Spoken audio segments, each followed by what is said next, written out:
Welcome to Human Risk, a podcast dedicated to the understanding of human behaviour as a risk. Here's your host, Christian Hunt.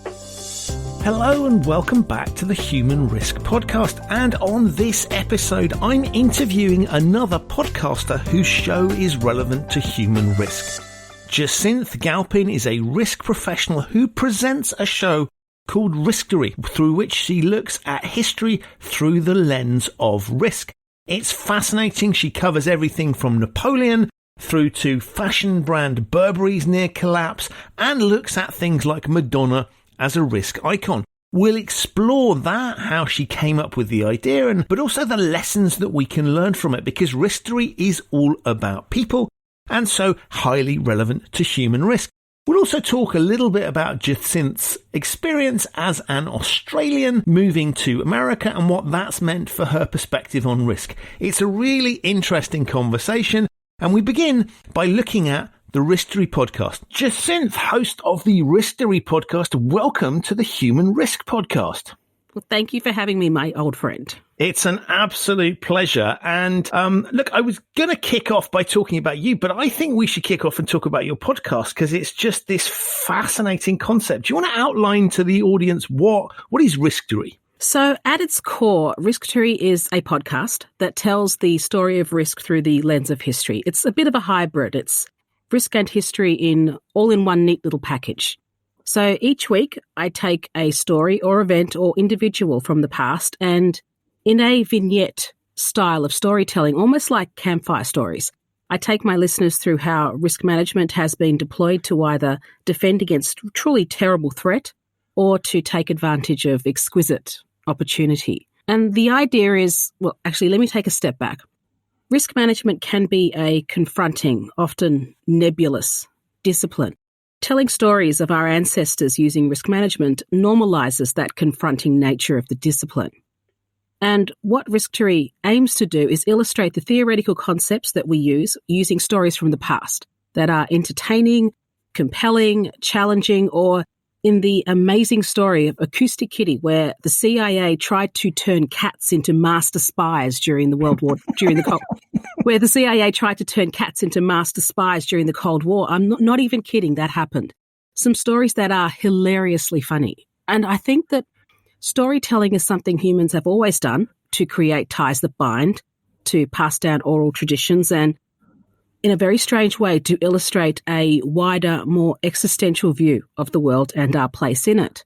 So I do try to ensure in each episode that Risktory tells a story worth telling, worth remembering, and a story that promotes risk management as a discipline worth learning about. Wow. I mean, and what amazes me is just the breadth of what you cover, right? So there's an episode recently on Burberry and how that fashion brand went through interesting times and kind of recovered. And then you've got episodes on historic characters like Napoleon. And then you've got the CIA pieces. I mean, you're covering a full, and you did one recently on Madonna. So there's this breadth of topic that's fascinating. And that's the whole, I guess, purpose behind Risktory is to have this, I guess I have a fascination with both history and storytelling. And so my grandfather had a beautiful library of books in his house. And I remember as a child curling up in his armchair, reading about Joan of Arc or Cleopatra, or I was raised a Catholic, so I spent a lot of time reading the epic story of Moses leading the Jews out of Egypt. And I've always had a soft spot for good storytelling, and I've always recognized the benefits of storytelling as a way of conveying meaning. And what inspired you to start this? Because it's sort of, now that you've done it, and I think you I mean, what episode are you on at the moment? It's a massive number, right? I think it's 154. Woo! That's a hell of an effort, given the research and the just the production that you need to do. What possessed you to start this? Because it's with hindsight, it's a really, really obvious thing. And yet it's pretty groundbreaking. I've not seen anyone do anything like this, and it's really engaging. Well, I think that love of history and storytelling was always there. And when I started a job at the Department of Justice and Regulation as their Chief Risk and Audit Officer, I was invited to speak at a conference, and the topic being covered was what makes for a good risk program. And I figured I could do a straight theory presentation along the lines of ISO 31000. But I had at the time been reading about Chinese junk ships, so Chinese sailing boats. And during my research, I found out that the Chinese back in the day used to send duplicate ships on trade runs so that if one sank, there was a backup. And I had a light bulb moment of what if I used history to explain theoretical concepts? So at that conference, I based my entire presentation around how ISO 31000 risk principles have been used since the beginning of mankind. And it resonated. The audience loved it. And from then on, I became known as a storyteller. And indeed, when I was asked to speak at events, it was because the organisations had heard that I was a storyteller. So fast forward to 2016, and I moved to the US, and I was unemployed for 2 months. So while I was looking for work, I began to toy with the idea of a podcast to tell the story of risk, mostly as a creative outlet, to really flex the muscles I had from years of public speaking and to turn the idea of storytelling risk management into an ongoing project. It would be another 6 months before I really started working on proof of concept. And then February 2017, the first episode of Risktory went live, and the rest is Risktory. And what was the first episode? It was Lodi, which was the 1796 battle between Napoleon and the Austrians. It had to be Napoleon. It would never have been anybody else for the first episode. He's your sort of risk hero, I guess. Is that fair? Yeah, he's my main guy. I love Napoleon, and I love him because he's incredibly flawed. So I always think that as a discipline, we need risk heroes, and I don't think they need to be perfect. I think you see Napoleon in his very early career, he was a superb risk manager. Once he became an emperor, not so good. And so I like to use Napoleon as an example of what to do as well as what not to do. Love it. And where do you get your ideas from? Because, you know, as I highlighted before, the range of stuff is pretty broad, and we bounce around in history, we bounce around between looking at companies and individuals. Where does all this stuff come from? It will sometimes come from stories that I've long loved. So, for instance, the story of Chernobyl is a story that I have read so much on Chernobyl and done so much research on Chernobyl to the point that when I recorded the episode, I didn't need to do much additional research. To next week's episode, which is going to be how in World War II, 99% of Danish Jews survived the Holocaust. And the reason why was that they were superb risk managers. They understood the importance of leadership and culture and having good processes and policies, and they executed as a nation. And I always think that if you ever wanted to get the perfect personification of what risk management should be, it's the Danes in World War II. So I will pick anything and everything that interests me. But I was once told by an author friend, and this is advice I followed since the start of the podcast, make sure that you have a story that is worth telling. Make sure you have a story that adds to the discourse, because there's lots of stories out there that have been overdone or overtold, and I can't really add anything different. Every episode of the Risktory podcast is designed to add something additional to the discourse, to provide a different view or a different slant or a different spin. As we look at the story, the 150 odd stories and things that you've told, I mean, what surprised you the most? I think the ones that have really surprised me the most are the ones where the risks were in clear and plain sight, and yet there was a failure to effectively mitigate those risks. So if I think about the Ashley Madison hack, for example, these guys had brilliant multi-factor physical security, best in class, but their VPN was accessible via a username and password. They also hadn't taken, it's crazy when you think about it. It sounds ridiculous when you say it like that, but yeah. They had retina scans, but username and password, that was their security to get access to the VPN. They also hadn't taken steps to provide additional protection for their super sensitive data, such as their customer database. And this had real-life horrific ramifications, people committing suicide because their deaths were exposed. And the Ashley Madison hack was, not even in retrospect, in real time, it was completely preventable. The hackers did nothing particularly impressive. They just took advantage of a risk that was sitting in plain sight. Another story is the Razor Wars, which was a period of time in Sydney in the 1920s where the New South Wales government, in an attempt to eliminate gang warfare, decided to limit alcohol consumption, criminalise cocaine, street prostitution and gun possession. The government was warned that these measures would just exacerbate the situation, and to no one's surprise, it did.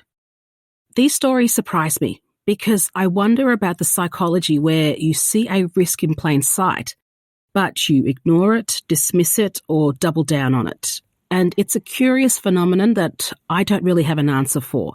And I guess that's kind of where your work comes into place in terms of understanding human risk. Yeah, it's interesting when you talk like that because sort of in theory, we ought to be learning from history. And yet, as you've shared, there are so many examples where, history repeats itself.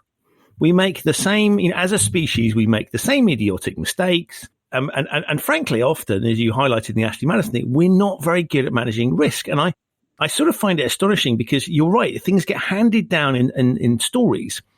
And so the reason you hand stuff down in stories is so that you can learn. There's entertainment aspect to it, but it's so that you can learn. You teach kids through fairy tales how to navigate some of the complexities of life. And I find it absolutely fascinating that we don't seem to be able to learn from the past. It just keeps repeating itself. It's an interesting phenomenon. And I think that once you're aware that history tends to repeat, you're far less likely to repeat it. But I'm pretty sure if you're not aware, there's an arrogance, there's a hubris, there's a ignorance about what history does and how it repeats itself. And as a result, you're not necessarily tuned into how to avoid the freight train coming your way. Right. And, as you've looked at your stories, I mean, when we think about sort of human risk and, you've highlighted sort of, you provide the case studies in many respects that I then need to go away and think about, okay, well, what do we do with it? And I think clearly a lack of collective memory is a key piece. But, have you got any other insights for us around, based on what you've looked at? I mean, are there any common themes around, human stupidity, for want of a better phrase? I think like the one common theme or threat that I found not only in sort of 2 decades of being in risk management, but also the 3 years of doing Risktory is quite a simple one. It's that processes, infrastructure, technology, you can have best in class for all 3. But if you don't manage the human element, so people making poor decisions, people doing things you don't want them to do, you're in trouble. And managing the human element, if you manage the human element of risk, you will find yourself able to manage, in my opinion, 99% of risk generally. If you don't, you shouldn't be surprised when you find yourself in the middle of a data breach or a process failure or a system crash. Now, for me, if I look at the stories from the past, what differentiates between success and failure every single time, it's the human element. Right. It's amazing, right? Because people can do incredible things, and then people can do, and good and bad incredible things. And it's just sort of it's sort of astonishing. And what I find interesting when I listen to you is that there is a fine line sometimes between failure and success. Absolutely. And it's sort of, there are sort of people that there's people that take massive risks and succeed, and then we fate them as heroes. And somebody else can have done exactly the same thing, just in a slightly different set of circumstances, and they're failures that we never hear about. Absolutely.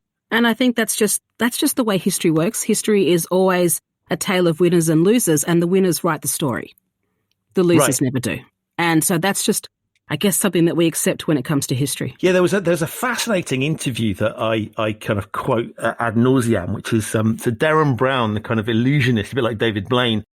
And he was doing an interview, and he talked about, he said, if you ever ask famous people what the sort of key to their success was, it's all around, people will always talk about single-mindedness and determination, and I never gave up, and I overcame all these triumphs because I was focused on the task in hand. And so whether it's Olympians or business people or whatever, that's the key thing. And what he basically says is that is, of course, a great recipe for success, right? Single-mindedly pursuing something against all the others. But it's equally a brilliant recipe for failure, because if you keep on doing the wrong thing, you'll just keep on failing. Yeah, well, that's the definition of insanity, isn't it? You do the same thing over and over. Yeah, and he said, of course, losers don't get to write autobiographies or appear on chat shows. Yeah, and so there is there's this thing around circumstance, I think, that's astonishing. And so whether something is, with hindsight, smart, kind of depends, on the outcome. And we have this thing in behavioral science called outcome bias, where we judge everything according to how it ended, not according to the quality of decision making at the time. Yep. And I think there's just lots of stories that you've told where you sort of go, that could have gone really badly. and yet somehow they've kind of plucked it out of nowhere. And we cling to that hope, I guess. And I think that in risk management, there is often a sense of, well, we'll hope it works. Let's hope it works. And I'm all about a little bit of hope, but I'm also a lot about let's see if we can minimize the opportunity or the chance of things going wrong. I mean, let's hope away. Do you hope? But let's see if we can actually try to think about this through a risk lens, which is opportunity and threat, and see if we can balance one against the other. That sort of push towards optimism, I think, is really interesting because if you look at some of the challenges that people you've talked about have faced, I mean, some of it's absurdly big challenges that they kind of somehow overcome and kind of get away with. And if you didn't have that optimism, you wouldn't even attempt to start to try and solve the problem because like you would just go, this is a waste of my time. And yet that optimism kind of carries people through. So on the one hand, what propels the species forward and probably means that you and I are here having this conversation today is precisely the thing that screws us over when we misjudge that. Absolutely. I think we talked about the Burberry episode. And when Angela Ahrendts walked into Burberry and walked into a brand that was really struggling, she didn't think in terms of threat. She thought in terms of opportunity. So everything she did was opportunity driven. It had an outcome that would net benefit the organization. But by the same token, it could have gone terribly wrong as well. I don't think that Angela Ahrendts' success at Burberry was an accident. I don't think she got lucky, and I don't think it was good fortune. I think that she read the tea leaves of the risk environment perfectly, and that she has an innate, intuitive understanding of threat and opportunity, and she made the right decisions at the right time. But at the same time, if I think about if she was to do the same thing then that she would do the same thing now that she did then, would she have had the same success? I don't know. And that's the beauty of history, is that it's all a certain place, a certain time, and certain decisions being made in that certain place and certain time. And the idea that you can replicate what happened 10 years ago and redo it again today and it will be successful, there is no guarantee that that will happen. And it's interesting when people talk to sort of risk professionals, it's kind of like, what do I need to do here? What's the playbook? And of course, the playbook needs to flex quite extensively to meet the given situations. And something, as you say, and there's a behavioral element to this, but there's also just an environmental one that says yesterday's crisis isn't necessarily and is highly unlikely, in fact, to be the same as tomorrow's or today's. When I started in risk, so I started in risk 20 years ago, and when I first started, it was a very bureaucratic approach to risk. That's how everybody did it. It was the Australian New Zealand Standard 4360, and it was bureaucracy and compliance and filling in risk registers. And while I still liked the discipline, I think in the early 2000s, I really started to question my place in the discipline because I wasn't a member of the bureaucratic class. So I took some time to really figure out how I saw the discipline, the practice, and then I realized what I enjoyed and what I thought benefited organizations the most was a very stripped back, pragmatic, anti-bureaucracy driven approach to risk. And I always kind of see myself, and I joke that I see myself as John McClane from Die Hard in terms of risk. Whatever works. It doesn't need to be pretty or peer-reviewed or even accepted practice if it does the job and is safe, legal, and ethical. But I do prefer my approach to risk, which is, does it work? Yes, good, let's go. Versus really trying to restrict myself to a particular, I guess, school of thought or approach or way of doing things. That brings us nicely on to you. And obviously the listeners will have detected that, although I don't know if I've said this, but you live in the US now, but clearly that accent comes from a different part of the world and Australia for those people still not quite sure. And so, what you've discussed is interesting, right? Because clearly you are very passionate about the concept of risk, because you wouldn't start the podcast and talk about it in the way that you do. And yet what you described was this super bureaucratic thing that sounds sort of like the worst aspects of compliance and audit bunged into one thing. And yet you're interested in it. How did you how did you decide to go into a career in that? Well, I kind of fell into risk, and I think that's the way a lot of us end up in the discipline. So I was working for the Australian National Audit Office in Canberra, and I started doing audits. I was working as a performance auditor, and I started doing audits of how government agencies were implementing what was then that Australian New Zealand standard. And so that's how I kind of fell into risk. It was only until I really determined what kind of practitioner I would be, so the John McLean practitioner, that I really thought, okay, this is not just a job or a career, but it's a passion. It's something that I genuinely believe in, I am invested in, and I'm kind of ride or die at this point. And so how have you seen the discipline change over time? I mean, it's moved in your direction, I would say. I would say so too. So I still think you have what I call the risktocrats, which are that old school bureaucrat kind of risk management. And you know what? We're all God's risk children. Those guys have a place. So I think like in banking and insurance and very highly regulated industries, you will see a far more compliance-driven view of risk. I think there's people like Alexei Sidorenko, who's doing just phenomenal work in the quantitative space. And I have a master's in statistics. So I love what he does in terms of using Monte Carlo analysis to do analysis on how you can reduce the risk exposure associated with a decision. And I actually think your sphere of risk, human risk, is the one that's going to explode over the next 5 years. Because I think what organizations are now seeing is that the nexus or the ground zero of risk exposure tends to be people. And if you can somehow minimize or mitigate human risk, you mitigate a whole lot of risks. As I said earlier, I think 99% of risks can be mitigated if you get your humans right. As organizations, right. If you get your staff and your personnel working in a way that they feel empowered, they make great decisions, they make decisions that are aligned with the organization's objectives, we all win. And then there's people like me who are old mavericks who do whatever. And I'd like to think there's still a place for us, just because, A, we are entertaining. We are sort of war horses and old dogs who know a lot of things. But C, we also bring a pretty diverse skill set to the table. And one of the things I always have tremendous respect for is people that move from one country to another. And you've clearly shifted from Australia to the US. And on the one hand, right, theoretically, it's the same language, the same culture, and both countries love really big things. Right, I'm always whenever I go to Australia, right, you have massive trucks, and there's those enormous trucks that drive across the desert that don't stop if you get in their way because they're going so fast that they can't. And there's many respects those two cultures that are very similar in some respects, and yet there are clearly going to be massive differences. And I'm intrigued by that sort of process. I mean, how did you find that? And also, sort of secondary question is the approach to risk different in the two countries? Look, I don't want to offend anyone with my answer, but I think I probably will. Just putting that. Bring it on. This is what we're here for. I found that Australia's culture and America's culture, they're very different. And I know that moving here, I definitely underestimated the magnitude of those differences. So, for example, the guns. Australia doesn't have a gun culture, America does. And that's neither good or bad, it's just different.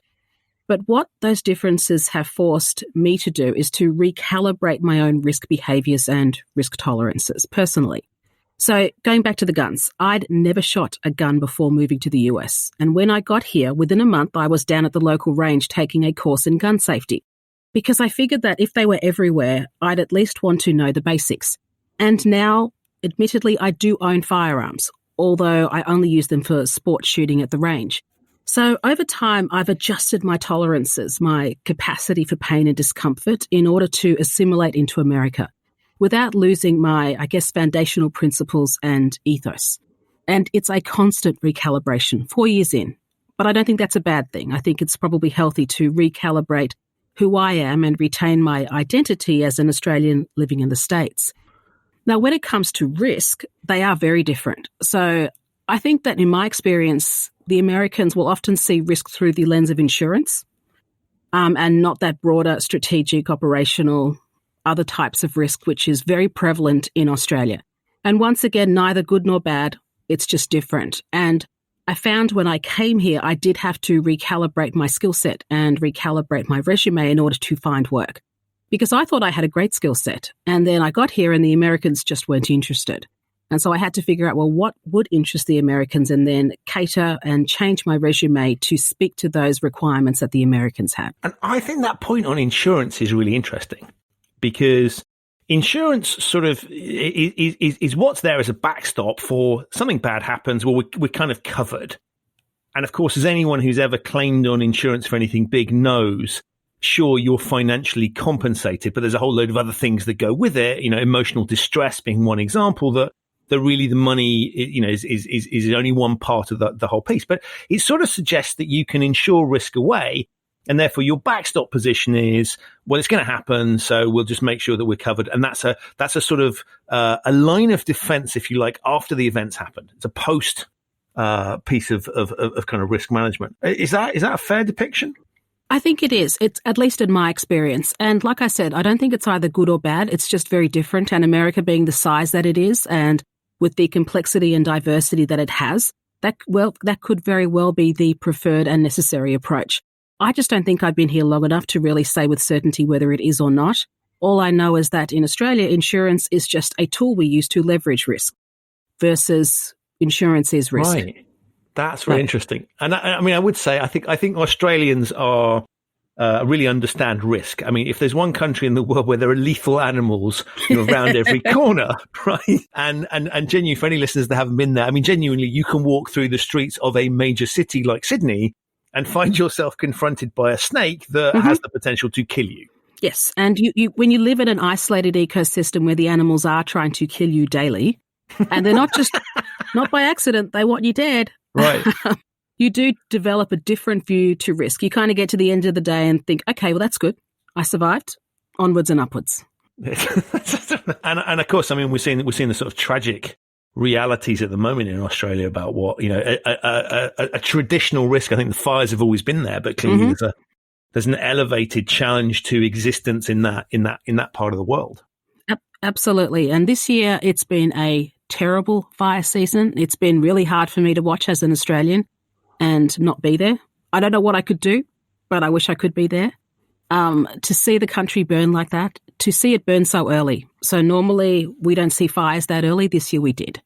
To see the devastation with the animals in particular, because Australia has such beautiful animals, and to see them suffer, to see the landscape suffer.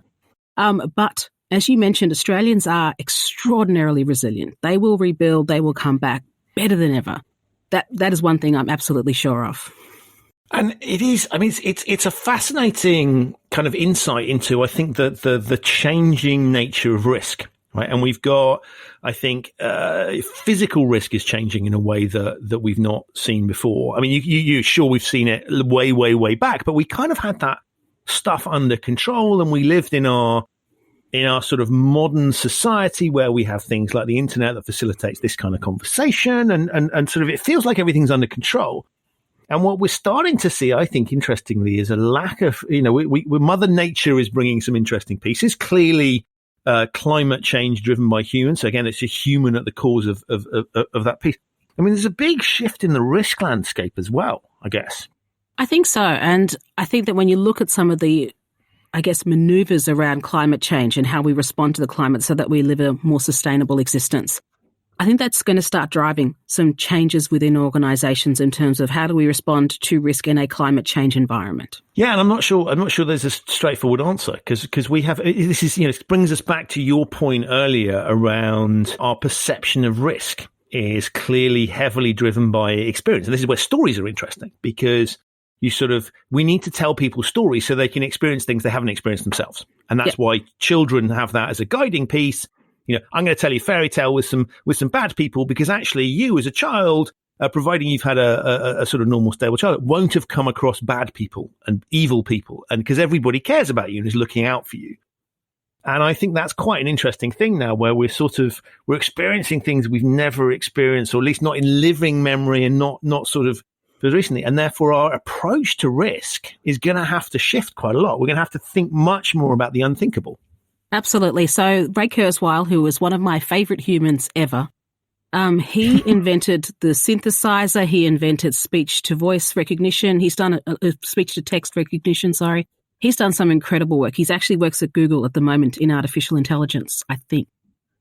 He has proposed what's called the law of accelerating returns. And he says that in past centuries and past humankind, change was consecutive. So change would come, and then more change would come, and then after that more change would come. The law of accelerating returns suggests that change is concurrently stacked. So we're not going to get any breathing room. And I find this theory fascinating He thinks that in the we're in the 21st century. The 21st century, we're going to see the equivalent of 10,000 years of evolution in terms of technology and how humans behave and interact, which is phenomenal when you think about it. That offers challenges in terms of risk as well. I don't think we're equipped to deal with some of these things. I mean, if you look at behavioral science, you know, if you take the sort of evolutionary explanation for a lot of the things that we do, you can kind of make sense out of some of our behaviors based on, centuries ago behavior when we were living out on the savannah and, every single day was a case of survival. And so we have various cognitive biases and heuristics that kind of helped us survive, basically. And so copying other people made sense, for example, because, if they knew something you didn't, not copying them would mean that you probably weren't going to be around the following day. And therefore this whole idea about older people have wisdom because they've been around, they've survived for longer. And yet, if you look at the modern world, I think it's really interesting when you look at 21st century risks facing organizations, the CEO who has been around for decades in that is not necessarily the best placed person to mitigate that risk. And I think as we look at changing social trends, changing technology trends, you've got young people who probably for certain aspects of risk have a better sense of it than people who've been around for ages. So we're messing with the kind of models of experience and knowledge in a way that we haven't before. And I think for risk professionals, we need to start thinking about that. Absolutely. And that's Kurzweil's law of accelerating returns all over. It's that idea that change is happening so fast and stacking concurrently that it doesn't matter in terms of title or even necessarily experience, certifications, degrees. If you can get the job done, you are useful. And that for me is a really challenging, evolution in the risk management space where we've always relied on things like, well, are you a certified risk management practitioner? And do you have a degree in risk management?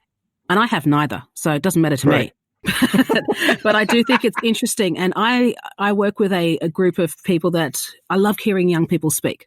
Kids straight out of college, interns, they have such an interesting view on life. And I feel like I learn from them. They are so smart from a technological perspective. They think so rapidly and they're fearless. They will challenge established concepts and theories.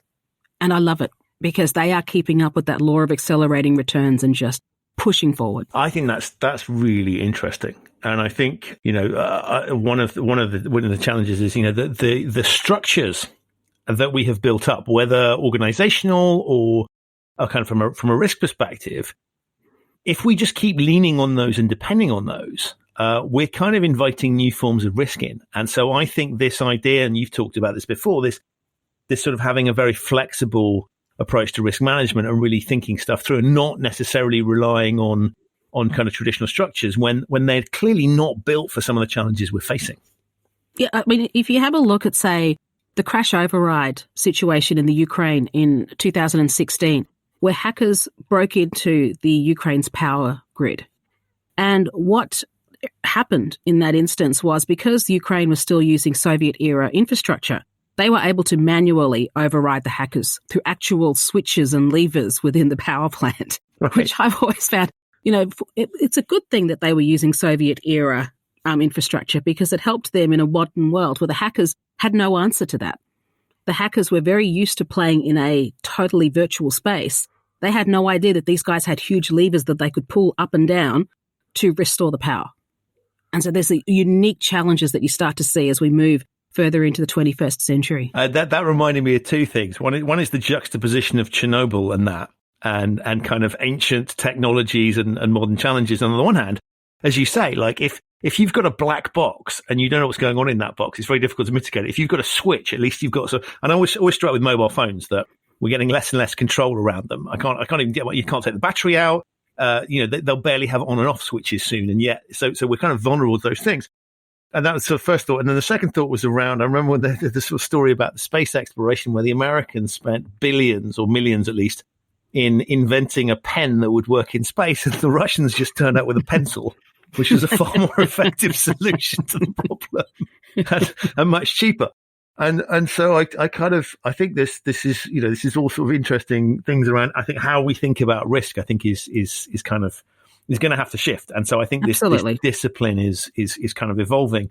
And I don't see us going back to the world that you described when you first came into it, of sort of bureaucratic processes. I think it has to be much more dynamic and nimble. Absolutely. I think that the bureaucracies will always serve their purpose. There's a reason why they exist, and it's a good reason.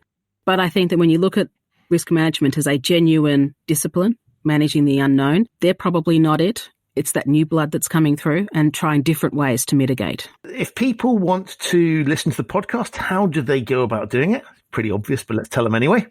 So Risktory is available on the usual podcast platforms, so iTunes, Google Play, Spotify, iHeartRadio. Or you can always listen directly from the website, so risktorypodcast.com. And new episodes are released every Monday, 6:30 a.m. US Eastern Time. It always makes me smile because I have a vision of you literally getting up in the morning to release it. But I know that's not how it works. Oh, come on. You know me. The episode is recorded, packaged, published the day before. Right. And then I get all the cover art together. It's a labor of love. I love this podcast. I love the platform it's given me. I love the stories. I feel like I'm a much more rounded individual personally since I started doing the Risktory podcast, because my brain is just full of stories from the past and examples. And if somebody asks me, have we ever seen this before? Yep, totally. Let me give you 5 examples of where we've seen this before and exactly how they played out. I'm the person who ruins your dinner party with true facts. I mean, facts tend to be overrated in the present world. It's all about emotions and sensations. So I love the thing. And no, look, it's very clear listening to it that you're passionate about this thing. And I know from personal experience of doing this that the effort involved in putting a podcast together isn't just a case of rock up, record and distribute. There's a load more things that go into it. And look, I wanted to thank you as well, because you were one of the inspirations for this podcast. And I remember when we met, you just kind of egged me on and told me to do it. And I did the usual thing about thinking it wouldn't be possible and there were all these obstacles, and eventually I got around to it, and I'm delighted I did. So thank you for being part of the inspiration for this one. Oh, your podcast and the work you're doing in human risk, like I said, I think your space is the space that will explode in the next 5 years in terms of organisations seeking out ways to mitigate the human elements of risk, because they're going to realise at some point that it doesn't matter how good those processes, technology, infrastructure is. If a human being is a part of the process, then there is a risk that they need to address. And that's not a bad risk. Humans can do extraordinary, amazing things. And an organisation that is culturally aligned and has great leadership, those humans are an absolute asset. But at the same time, and I always have this theory that was once told to me by a tax commissioner back in Australia, who said 95% of people will comply voluntarily, 2 to 3% will comply if you tell them to, and 1 to 2% are hardcore non-compliers. They will not comply for the purposes of sport. And I always think that when you think about human risk, it's that 1 to 2%, or maybe even that 5% that you really need to target, because 95% of people, they don't come into work to do a bad job. They come in to do their best, and all you have to do is give them the tools to do it. Right. But it's interesting, actually, because I think organizations often focus on that, 1.5% of sort of bad people. And you might say, well, actually, they're going to do it anyway. Right. And if you target all of your stuff on them, what you'll end up doing is driving some of those people that would ordinarily be compliant into the naughty space because they're irritated by your constraint. and so I work with a lot of companies where the key thing is we never want this to happen again. So if I were to take a sort of Risktory example, it's kind of, I don't want to be the company that Jacinthe features in 20 years time as having that completely disastrous thing. So we got to make sure that this ship is on the road. So we got to deal with the worst possible outcomes. And so we will focus on those non-compliant evil people and we'll kind of ignore the impact it has on everybody else. And I think there's a really delicate balance now between sort of, on the one hand, saying, of course, you don't want extremities of badness. And, banks always think about rogue traders as a good example, or insider dealing, or any of these sorts of things. Don't want that to happen. But if you treat everybody like they are a potential criminal, then, you shouldn't be surprised when they kind of rebel against your machine, because they don't see themselves in that light. And if you present people in that light, then don't be surprised when they mirror a little bit the way that you approach them. And so I think this is a really interesting challenge around that piece. And I love that the percentages I'd always have were a little bit higher on the sort of naughtiness side of things. But maybe that's because I've spent too long in the banking industry. It could be. I mean, this was Australian Public Service, and this was a commissioner who'd been working in the tax space for 40 years. And it was just hilarious when he said 1% to 2%, it's sport for them. They do it because it entertains them to create chaos and to create mayhem. And so there's a part of them that said, you probably don't even want to necessarily target that 1 to 2 because they're, like you said, they're going to do it anyway. It's going to happen anyway, right? There's nothing you can do to stop them because they're incentivized by something that you can't give them. Right. Try not to hire them in the first place would be that would be which I guess if you're looking at tax is kind of difficult because in theory everybody has to pay tax. That's it. So you can't really sort of opt out of those people in a way that if you in an employment situation would permit you. That's exactly it. But, Australia has a histoy. And I don't know, the 1 to 2% sounds a bit low for me. But well, we're not going to talk about the origins of that country and the people that came that were shipped over from the UK ages ago. But that's a whole fascinating piece. Look, thank you so much. It's been an absolute pleasure. One of the things I did want to point to my audience is I know that you have done kind of Risktory live type sessions before, and you've been on various pieces. So if people are interested in kind of talking to you around that, as well as listening to your amazing output, then clearly they should do that. So just remind them how they can get hold of you. So easiest way to get in contact is via LinkedIn or via email. So Jacinthe at Risktory Podcast. I'm also on social media, but I'm not very good at it, to be honest. So temper your expectations. Twitter at Risktory Podcast and Instagram at the Risktory Podcast. Fantastic. Well, listen, thank you so much, one, for inspiring this podcast, but two, for joining me on it and having such a fascinating range of stories to tell. I look forward to further episodes of the Risktory podcast because I'm going to learn a few things. Every single episode teaches me something, and that's probably the biggest compliment I can pay any podcaster. So thank you so much for appearing, and thanks for all the things that you do. Thank you for having me, Christian. It's been an absolute pleasure. So that's it for another edition of the Human Risk Podcast. My massive thanks to Jacinthe for joining me and providing such entertainment. And my thanks to you for listening. If you're not already subscribed to the Human Risk or Risktory podcasts, you'll find them wherever you get your quality audio content. It would also be extremely helpful if you could rate the show, as that enables me to raise the profile and to continue to get the kind of high quality guests I've managed to get thus far. If you're not subscribed to the Human Risk newsletter, then do check that out. Information on that is at human-risk.com. Thanks again for listening. I'll see you soon on another episode of the Human Risk Podcast.